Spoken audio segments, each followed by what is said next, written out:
satisfaction evident in her usually cold voice. Impressive. The Lynx auxiliary dropped to one knee, the effort taking its toll on his newly closed wounds. But now, return to the shelter. We can keep fighting, Luna stepped forward, but the auxiliary raised a hand to stop her. I know, he smiled, despite the pain radiating through his body. But your wolf isn't the only one who can move in the shadows. He rose with effort, his claws gleaming again with renewed purpose. Across the hole, the Boar Master continued maintaining a defensive battle against the fire abyssal, his plates glowing against the corrupt flames. Protect your companions, he ordered while preparing to move. Leave the rest to us. Luna nodded slightly, her wolf returning to her side as the Lynx auxiliary launched himself toward the other battle, his speed surprising despite his injuries. Be careful, she thought, while returning to the shelter. The shadow wolf followed like a second shadow, its eyes gleaming in the darkness with protective intent. They won't come back for a while, Ren observed the night sky where the last Medusas were disappearing toward their cave.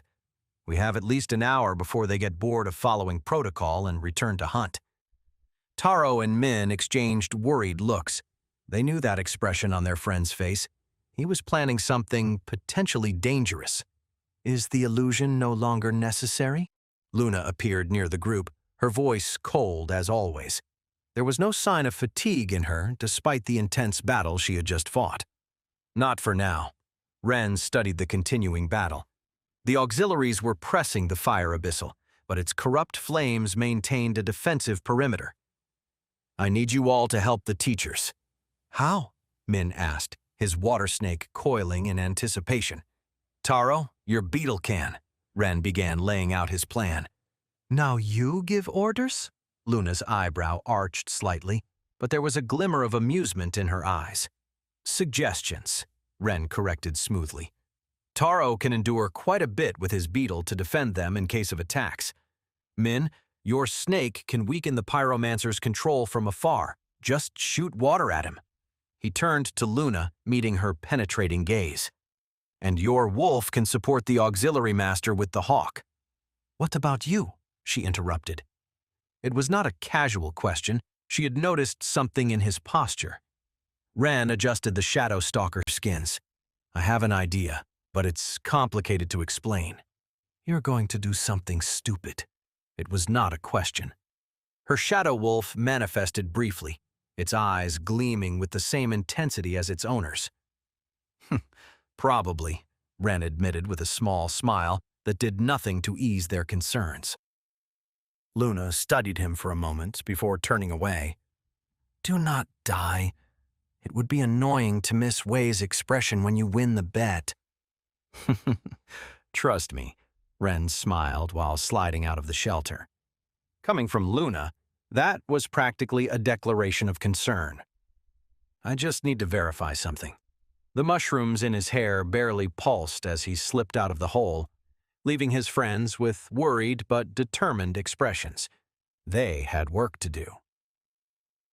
The mushrooms in Ren's hair pulsed softly as he followed the trail of purple blood. The signs of Zhao's pursuit were everywhere. Feather marks in the ground, splashes of abyssal blood, trees damaged by dodged attacks. He thought the professor was impressive while studying the scene, but the thought remained incomplete. His eyes stopped on a silver feather that gleamed faintly. The constant launching and retraction of his weapons, maintaining his silent flight technique, the continuous manifestation of his 3 silver rank powers, all of it required a big amount of mana. Zhao maintained a perfect facade of control, but Ren could see the subtle signs of exhaustion in the patterns of his most recent attacks. What worried him most was his own ignorance. For the first time, the knowledge flowing through his golden mushrooms encountered a void. The abyssals were creatures beyond his current understanding. There was no information in his shrooms about their weaknesses, their patterns, their limits. The thought that the professor might fall made the mushrooms pulse with concern. Without Zhao, they would be at the mercy of these corrupted creatures. The auxiliaries were competent, but against more abyssals? It was a different matter. Ren adjusted the bag on his shoulders. He could not stand by with crossed arms waiting for the best. He thought that he might not have knowledge of the abyssals, but that did not mean he could not do anything. He began to move in the direction the tracks indicated. Zhao continued the pursuit, but the enemies were almost reaching their destination. Only 2 followers remained. Too many had fallen to the hunter's silver feathers. The leader pointed to the semi-fluid being and said, "You, intercept Zhao. We need time." The slime abyssal tensed visibly, its purple eyes glowing with fear. "Sir, against the hunter." The leader's 5 eyes blazed with fury as he asked, "Are you questioning a military order? Or would you prefer your family to experience the new laboratory procedures?" The slime being shuddered. He knew what that meant. He had seen the results of those procedures on the families of deserters and traitors. Without another word, he turned to face the approaching hunter. The abyssal leader stopped beside the massive corpse of the shadow stalker male. The leader addressed the tentacled one. "You, prepare yourself. I'll need your core to stabilize the process. A 50-50 chance is better than dying without achieving anything, isn't it?" His 3 mouths twisted into a grimace as he brought his hands to his chest. The black fabric fell away, revealing a torso covered in purple scars. In the center of his stomach, a creature writhed. With a grunt of pain, he plunged his fingers into his own stomach. "My captain!" The tentacled one watched in horror as his leader extracted something from within. A female shadow stalker, clearly having been part of him. The creature twisted weakly before dying. "Partial fusion is painful." The leader dropped the now dead beast beside the male's corpse. "But complete fusion?" He stopped, his body trembling from the trauma of extraction. "There's a better chance of success if you help me. But if it fails..." "We'll die," the tentacled one completed. An unnatural opening appeared in the leader's stomach, like a huge mouth revealing entrails that moved like tiny tentacles, each ending in a small, pulsing mouth. "Connect," ordered the leader while kneeling beside the body. "Your core must stabilize my fusion long enough. You must help me circulate the mana, or I'll explode."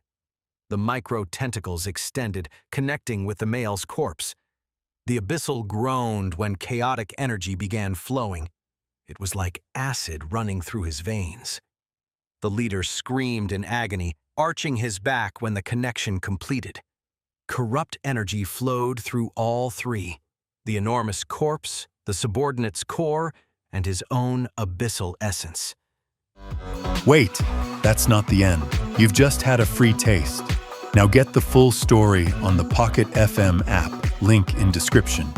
Check out our next video and playlist, and don't forget to like, share, and subscribe.